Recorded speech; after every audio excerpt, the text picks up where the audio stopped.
ठिबक सिंचन साफ करण्यासाठी ॲसिडचा उपयोग भरपूर शेतकरी बंधू करतात आणि त्याच्यामध्ये सामान्यतः 3 ॲसिड वापरतात. एक असतं हायड्रोक्लोरिक ॲसिड, एक असतं फॉस्फरस ॲसिड आणि एक असतं सल्फ्युरिक ॲसिड.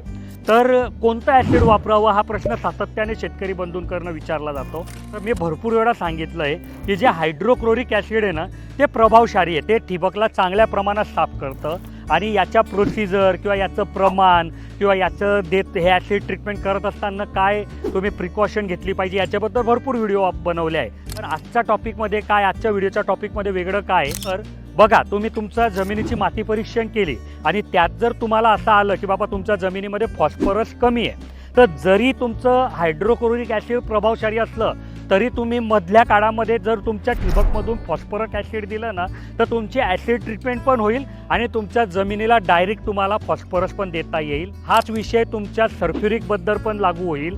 फक्त हायड्रोक्लोरिक ॲसिडमध्ये असं काही नसतं की जे तुमच्या जमिनीला गरज असतं, म्हणून त्याच्यासोबत हा विषय लागू होणार नाही.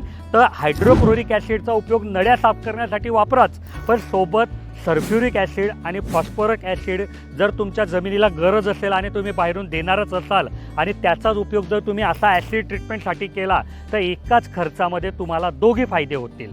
तुम्ही कोणतं ॲसिड वापरता तुमच्या ड्रीप साफ करण्यासाठी हे मला कमेंटमध्ये सांगा.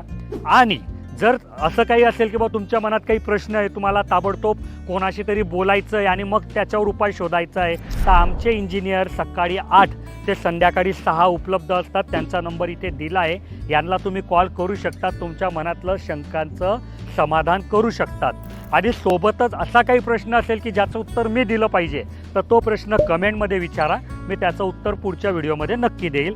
आणि हो, व्हिडिओला लाईक आणि चॅनलला सबस्क्राईब करायला विसरू नका. धन्यवाद.